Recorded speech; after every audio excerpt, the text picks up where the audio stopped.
Welcome to the Registered Investment Advisor Podcast, where financial services marketing expert Seth Green interviews experts, executives, and top producers to share can't-miss tips on how they successfully manage their financial service firms, grow their businesses, create great relationships, and influence the industry.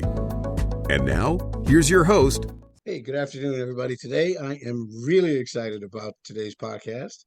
I have the pleasure of interviewing William Lamb, the CEO of Upgrade. And, we always start with, I'm really excited, but I am really excited. There's some pretty fascinating stuff. Yeah, and all of you guys that worry about upgrading your HP or your Dell, the biggest supercomputer you can have is on between your ears, and William's going to cover some of that stuff. William, quickly, can you share with my audience how your background in computer science has influenced your approach to personal development and investing? Yeah, Carl, it's an honor to be here with you. Thanks for having me. It's my pleasure. That's actually one of my favorite questions, what you just asked. Really? Definitely. Because I think that too much of the personal development world is very focused on just touchy-feely. Nothing wrong with that, but it's too often just feelings, and very often not focus on methodologies that are calculated, strategies that can be tracked, like a computer program. And what I appreciate about coming from computer science is looking at every human behavior, at the angle of there's a source code. And if we can modify the source code, optimize the source code, our behaviors and our communication can be tracked, and we can see the optimization in a predictable manner. Well, your methodology seems to combine data analytics and psychology. It's a winning formula. And, I'm kind of like a deer in the headlights because it's just fantastic stuff. Tell me how they intersect, how that strategy, how could my listeners, my viewers apply that strategy for personal growth and investment? Yes. So I would begin with a metaphor, if I may. This Sure. explains really well our mind's influence on the world and its relationship with the world. Because when we look at investments, oftentimes we're like, well, this is happening to the investment, right? The market, the economy, the behaviors of the banks, the behaviors of other investors. And we look at it and we're like, oh, that's, I need to respond to what other people's behaviors or what's happening to the investment. However, our reality is not as solid as it seems. So I'm gonna share this metaphor that I think will express the meaning of that. So as you look at a computer and you plug that into a projector and then you set up a projector screen, we all know as modern humans that the image being projected on the screen, on the projector screen, is coming from the computer. However, if you and I took a trip and brought the setup with a generator to, let's say, even just the 1800s, we plug it in, we demonstrate in town square. First off, people are going to think we're crazy or, who knows what. But let's say people are okay with the idea and we ask them, hey, who amongst you can show us how to change what's on the screen? Because if you can, we're going to give you away. We're going to give away the setup to you, and a line will form, right? Some people are going to be scared. They're going to be like, "Oh no, I can't change that," right? Some people are going to be curious, and they're going to stand in front of that line, but that line is most likely going to form in front of the screen, not the computer. They're going to change. They're going to work hard. They're going to modify what they can with physical effort, what's on the screen, but they're not considering the source of that image is coming from the computer. Okay. Well, that is our mind. Is that kind of reprogramming your mindset, to just embrace something new and different for spectacular results? Is that because I noticed you've mentioned some reprogramming your mindset in a couple of places, and elaborate on that a little bit. Tell my audience a little about that. I'd be glad to. Oftentimes as investors, entrepreneurs, business leaders, we're looking at the world. How can we change what's going on outside? Oftentimes, we're not noticing what, the metaphor that I just mentioned, what's going on inside. So reprogramming the internal source codes, the mind will allow us to reprogram the external world with greater ease, reducing physical effort, reducing resistance from the external world. And I'll be more specific. Think of the human mind like, we've been talking about like a computer. It has a operating system. Within the operating system, which oftentimes we can relate that to our personal identity. And within this identity of ours, right, this operating system, we have our values, what's important to us. And I don't just mean consciously what's important. I mean also what we don't even think about, but it's important to us. Because our values govern our beliefs. And there are, thousands, if not hundreds of thousands of beliefs. Some of them we don't even know that we have. And they're buried in there, some of them coming from our ancestors and our predecessors. And these beliefs interact with our physical neurology in our body and our communication. So we communicate and behave based on these beliefs and these values and this identity. So think of the operating system as the identity, and the software and the apps are like the, values and beliefs, right? And and by the way, I think we all have seen in Windows, they have the task manager. I think that's what it's called, right? You have what's being run in the background and in the foreground, and you can set priorities. What's important, what's not. Our mind does the same thing. What's important, what's not. And so anything that we deem as important, we don't deem that as distractions. But things that are less important, we deem that as distractions. But here's a key point. Distractions can still produce a dopamine hit. So sometimes people will deliberately go for the distractions to get that happy chemical going and neglecting what's actually important, right? And so that creates conflict, both internally and externally. So as investors sometimes, or entrepreneurs, sometimes that distraction is what we can reprogram to align the internal priorities with our goals so that our mind functions smoothly without resistance. That's tremendous. And, I'm in awe. And so I want to ask you kind of a personal question. Yeah.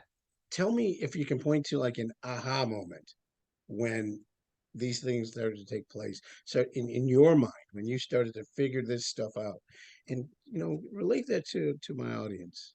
Maybe you can spark a aha moment in someone who's listening today. Yeah, absolutely. There are no such thing as business problems, only personal problems. And any business problem we have is a symptomology of something inside, right? Like the projector screen versus the computer. There was a point in my life where I have this business, and I was working a lot. And I was considering myself as a high-performing entrepreneur. However, the results was not at the level that I believed that I could get.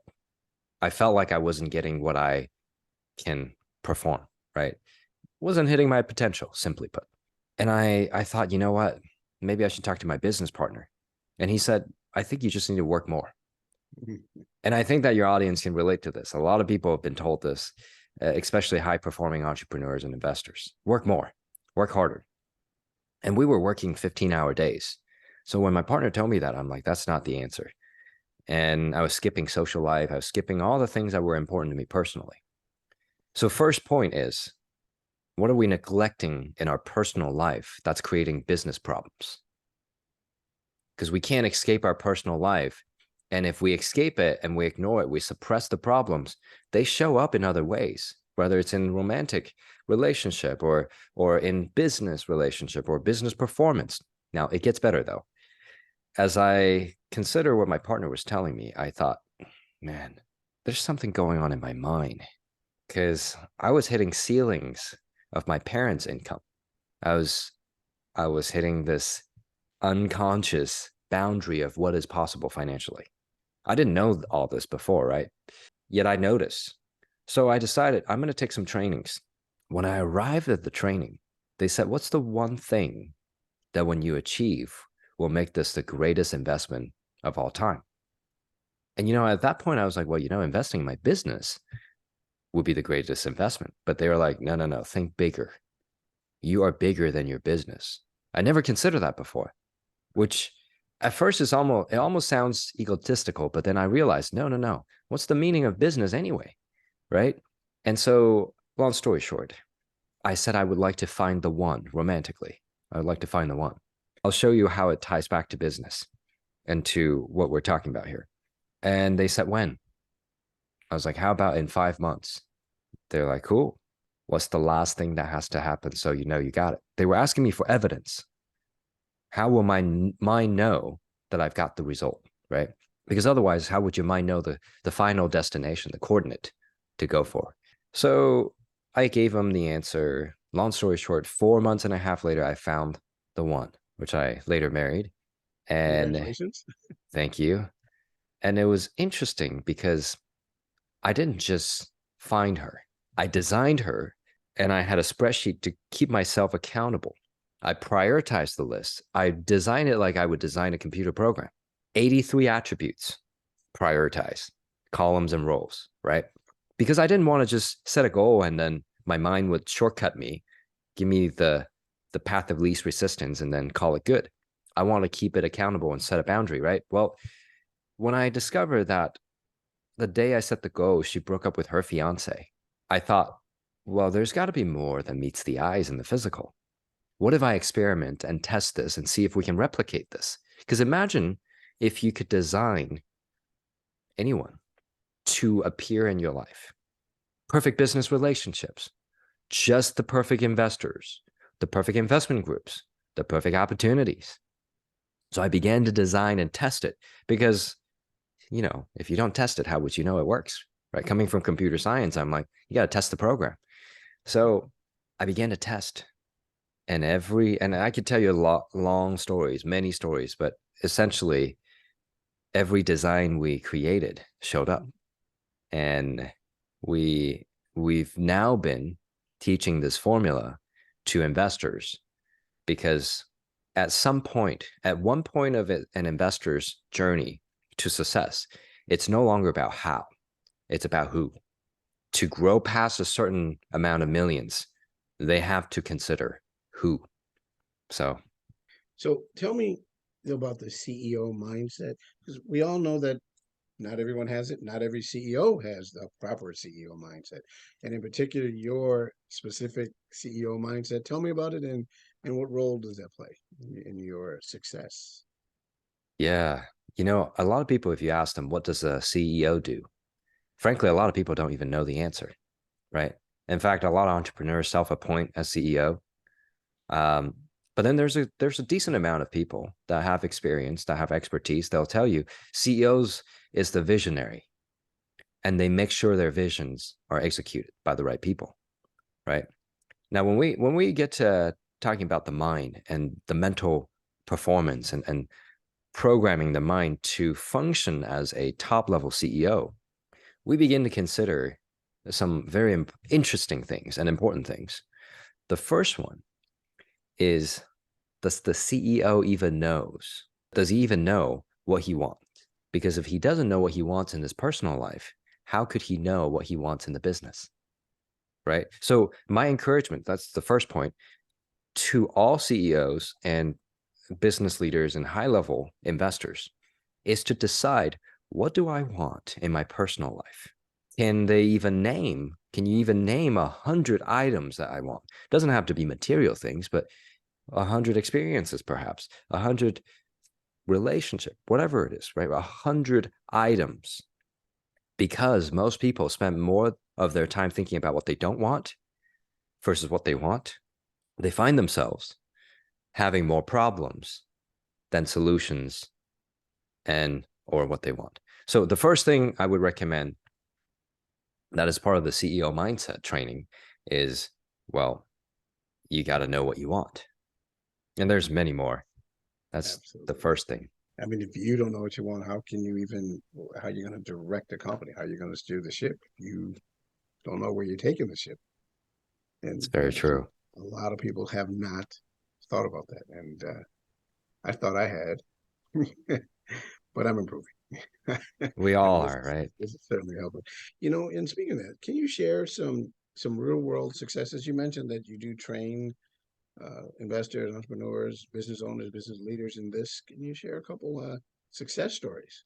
Yeah, be happy to. So we don't make these claims publicly. This is just a story of Right. success, right? So I'm not going to promise that everyone who does what we ask will do this. I just got to make the Absolutely. disclaimer. We had a client came to us with a business that was already doing about 40 million or evaluated at about 40 million. And we asked him what he wants, because every person who comes, we ask them what they want and when they want it, right? And then we asked them, well, that's great. What else, right? We asked them long term what they want. Long story short, this gentleman said, I'd love to exit my business and collect $100 million in 5 years. Well, that's great. We asked him, what if you could do it in a year? What are you going to do for the next 5 years? See, the number was set based on a formula unconsciously. We give these estimates to ourselves based on our unconscious calculation. So it's a background program running and saying, 5 years, I can do that. We're like, well, that's great. But what if you can do that in a year? Because once again, it's not how, it's who.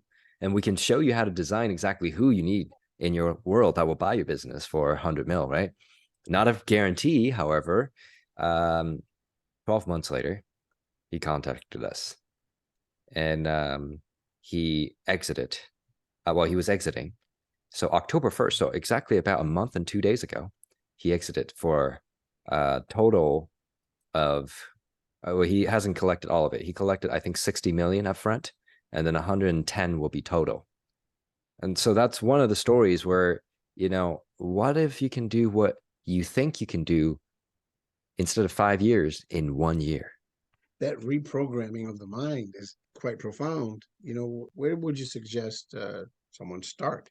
We have a launch program. It's the first program that has been made available to the public in such a way that helps people explore what they want. And it's a step-by-step. We guide them step-by-step, hand-holding how they will find what they want. And even people who know what they want, we can help them get deeper. Because most people are only thinking, next year, what do I want? Or maybe next 5 years if we're lucky. But we're asking them to stretch out to 90 years. What do you want in the next 90 years? Now, most of the world's problem, micro and macro, are created because people think too short term.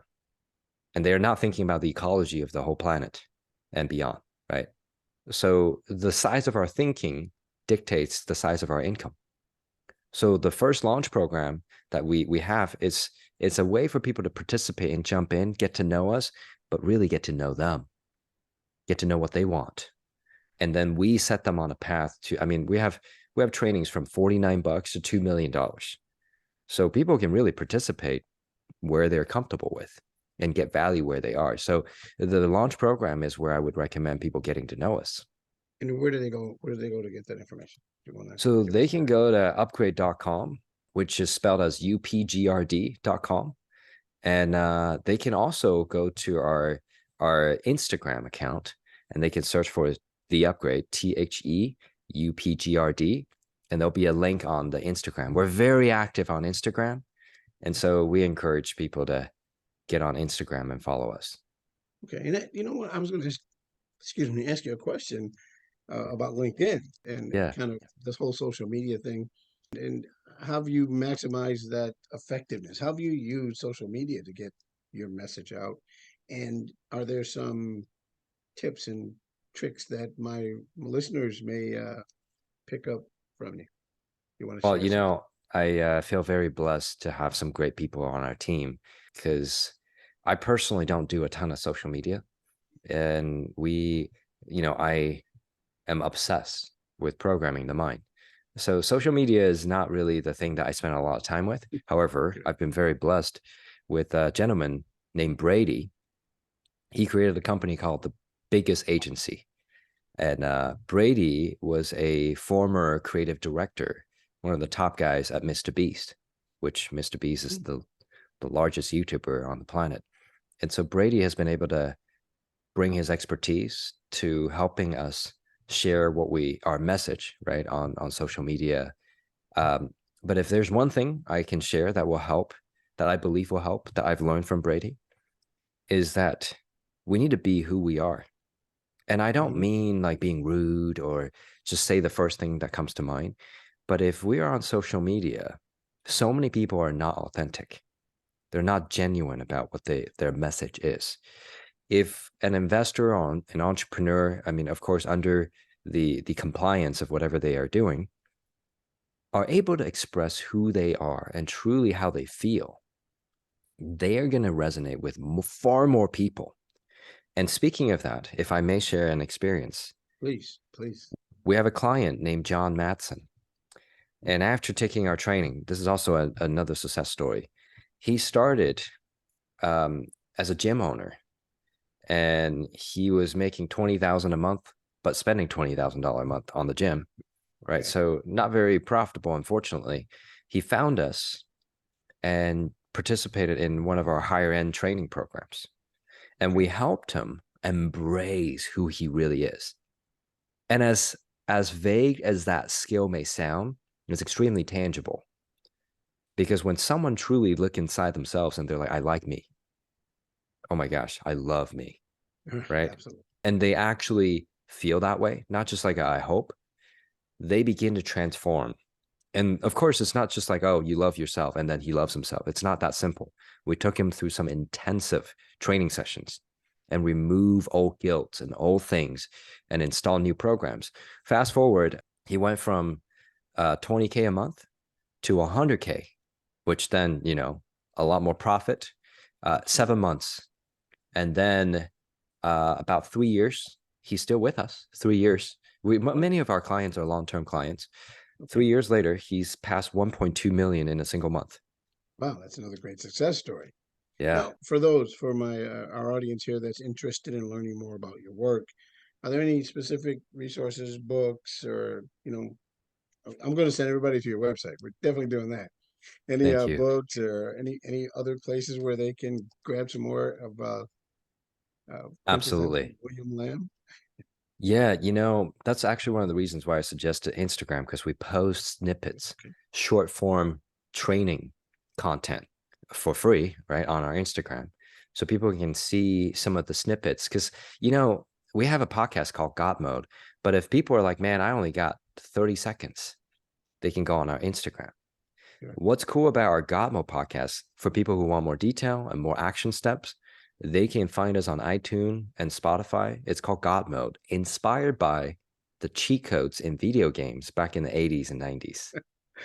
That's so cool. That's so cool. And Thank you. this is a natural progression because everyone today seems to be concerned with data. So this is data-driven personal development that, is certainly going to give you personal development, but is also going to develop you in your vocation or your job or your business or your investing. And that is a tremendous thing. This is great. As Thank we you. wrap up, is there one key piece of information or advice you'd like to leave with my audience that's gonna set them on their butts? Okay, guys, buckle your seatbelts. Here it comes. You know, as you asked that question, there's like five different things that fly through my mind, but I'll Okay, share one. you can do Um, five. well, first thing about what you said with the data-driven personal development, Mhm. that's really what we need as humanity. Frankly, over the last 50 or so years, where personal development has become a prominent topic amongst the most successful and people who are up and coming, because that really sets them apart from the rest, right? Saves them a lot of time.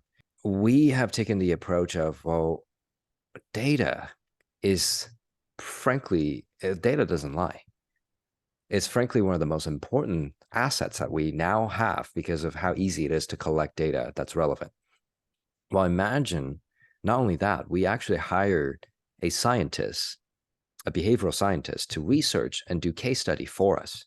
Because as much as I love to claim that it works, I want a third party to validate us. So we do our own audit to make sure, right? We pay someone, we're like, hey, look, you're not obliged to say anything nice about us. Research and tell us what you think, right? And a true expert, we hired Emily, who is a behavioral scientist from NYU, a professor, fantastic scientist, to do research on our previous program before we launched the launch program. It was the prior version. And so based on her feedback, we built the launch program. So that leads to what I was going to say. The one thing, if I could say one thing, and once again, there's a lot of things I can say, but the one thing that comes to mind the strongest is that too often time we are thinking, oh, I just need this. I don't need that. It's a need versus want conversation, because many of us were brought up in a way that's like, we go to the store, our mom or dad will say, hey, you don't need that. Our spouse even will say, you don't need that, right? So humans pass along this belief of we don't need what we want. But if we truly live in a world where abundance is not finite, why can't we have what we want and still give other people what they want? It's not a, I win, somebody lose. It's not a, I take, somebody lose. It's a, let's rise together. And as investors, one of the biggest reasons why we work with investors predominantly is that investors really control the future of humanity by our investment choices.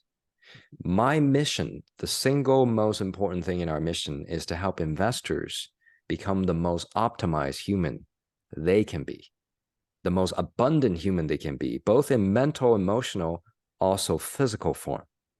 So when that is aligned and they're ecological, our planet will predictably become the single most abundant version that we've ever had in human history.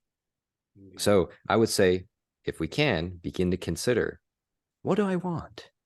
Excellent. Excellent. And thank you for this time today. This has been Carl McKinney, co-hosting the RIA podcast with Seth Green. And I've had the pleasure of interviewing William Lamb from Upgrade. To all our listeners and watchers, we will see you next time. And thanks for joining in today. Thank you so much.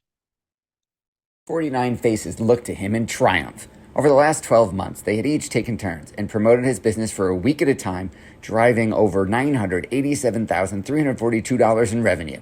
What if you had a network of 50 centers of influence who promoted your business every week for a year? Grab your copy of the #1 Amazon best-selling book, The Ultimate Guide to Growing Your Business with a Podcast, at 33% off the Amazon price by going to ultimatepodcastbook.com. Again, that website for 33% off the Amazon price is ultimatepodcastbook.com.